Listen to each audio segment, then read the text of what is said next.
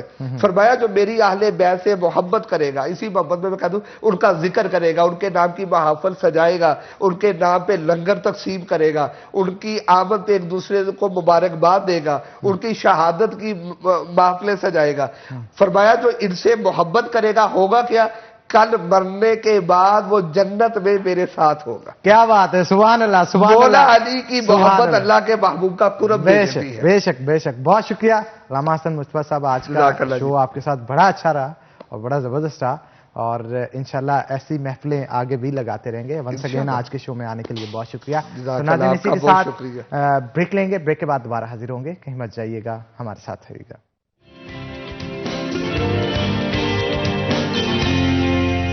Welcome back ناظرین، break کے بعد خوش آمدید۔ کشی صحت کے سفر میں آپ کو خوش آمدید کہتے ہیں۔ آج ناظرین دمہ اور اس کی احتیاط کے حوالے سے گفتگو کریں گے۔ ناظرین دمہ جسے ضیق النفس بھی کہا جاتا ہے، اور پھپھڑوں کی یہ وہ بیماری ہے جس میں انسان اگر سکون سے بھی بیٹھا ہوا ہے، موجود ہے، کسی جگہ پہ محنت بھی نہیں کر رہا ہے، اس کے باوجود بھی وہ لمبے لمبے سانس لیتا ہے اور بار بار سانس لیتا ہے، کیونکہ اس کے سانسوں کا درمیانی وقفہ جو ہے وہ کم ہو جاتا ہے۔ دمہ دو طرح کا ہوتا ہے، جس کے اندر خشک اور بلغمی دمہ موجود ہوتا ہے۔ خشک جو دمہ ہے اس کے اندر سانسوں کی نالیاں اور عضلات تنفس کے اندر تشنج جو ہے وہ پیدا ہو جاتا ہے، اور جو بلغمی ہے اس میں تشنج کے ساتھ ساتھ جو ہوائی نالیاں اس میں بلغم بھی موجود ہوتی ہے، اور یہ ایک قسم کی الرجی ہے۔ جب کوئی بھی الرجن سانس کے راستے نالیوں کے اندر موجود ہوتا ہے یا جاتا ہے تو اس سے جو نالیاں ہیں وہ ریئیکٹ کرتی ہیں، سکڑ جاتی ہیں، سانس لینے میں دشواری پیدا ہوتی ہے، اور یہ سسٹم اگر دیر تک موجود رہتا ہے تو اس سے نالیوں کے اندر بلغم بھی جو ہے وہ جمع ہو جاتی ہے، اور بلغم کا اخراج نہ ہونے کی وجہ سے سوزش اور کھانسی جیسی بیماریاں بھی جنم لیتی ہیں۔ تو اسی موضوع پہ آج گفتگو کرنے کے لیے ہم نے دعوت دے رکھی ہے حکیم جاوید افضل ہاشمی صاحب کو، تو آپ کو ویلکم کرتے ہیں شو کے اندر۔ دمہ کی وجوہات کے حوالے سے پہلے ہمیں بتائیے گا، وجوہات کیا ہوتی ہیں جس کی وجہ سے دمہ کسی بھی انسان کے اندر جو ہے وہ دیکھنے کو ملتا ہے؟ دمہ جو ہے وہ بیسیکلی جو ہے یہ سردیوں میں زیادہ ہوگا، کیونکہ بیسیکلی سرد موسم ہے نا، تو عموماً اس میں یہ شروع ہو جاتا ہے نزلہ زکام سے، یعنی انفلوئنزا سے، نزلہ زکام سے یہ نزلہ شروع ہو جائے گا۔ اس کے بعد جو ہے آہستہ آہستہ سیکریشن اگر ادھر جمع ہوتی جاتی ہیں، ان میں انفیکشن یا سوزش ہوتی جاتی ہے، تو اس کے یہ سوزش کے بعد جو ہے نا ادھر وہ تشنج والی کیفیت پیدا ہونی شروع ہو جاتی ہے، یا تو یہ ان نالیوں کا اخراج ہو جائے نا، یہ جو اندر جمع ہیں سیکریشن ان کا اخراج ہو جائے، لیکن وہ تشنج کی وجہ سے اخراج نہیں ہوتا اور پراپر بندے کو سانس نہیں آتا۔ تو ایک تو یہ اس کی سب سے بڑی وجہ ہے کہ سوزش ہو جانا، اور اس کے بعد تشنج ڈیولپ ہو جانا، اور ان سوزش کے بعد ان سیکریشن کا ادھر رک جانا۔ لیکن یہ عموماً یہ تو لوکل ہوا نا، یہ جو ہمیں ناک میں یا ان جو سانس لینے والے آرگن ہیں ان کی وجہ سے ہوتا ہے، لیکن یہ باڈی کی مختلف وجوہات کی وجہ سے بھی ہوتا ہے، جس طرح خون کی کمی ہے، یا دل کا کمزور ہو جانا ہے، یا آنتوں کی قبض جو ہے، یا یہ جگر کا ورم ہے، تلی کا ورم ہے، گردے کا ورم ہے، اس کی سوزش ہے، یہ ان چیزوں سے بھی ہو جاتا ہے۔ اور اس کے علاوہ انسان کو نا مختلف قسم کی الرجیز بھی ہوتی ہیں، جس طرح کے جانوروں کی کھالوں سے وہ جو برسی اٹھتی ہے نا، وہ بھی کبھی کبھی وہ الرجی کا باعث بنتی ہے، وہ پھر اسی سے وہی مسئلہ بنتا ہے کہ سیکریشن اکٹھی ہو گئی اور اس کے بعد تشنج ہو گیا۔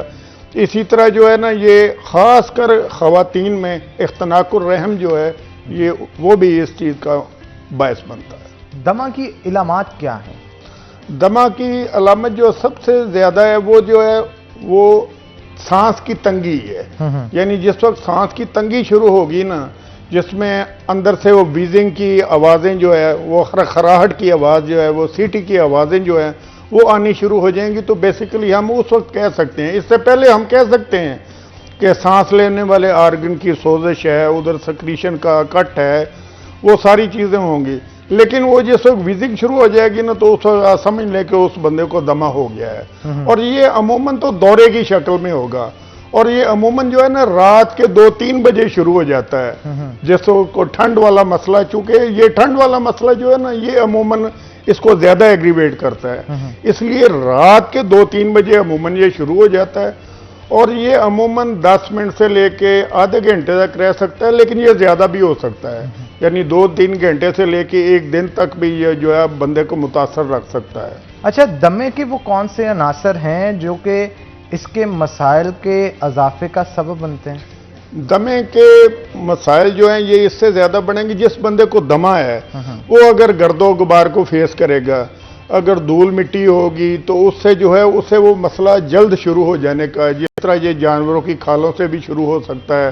آپ نے گھر جو ہے وہ پالتو جانور رکھے ہوئے ہیں, ان سے بھی وہ برسی اڑتی ہے, اس سے بھی مسئلہ بن جاتا ہے.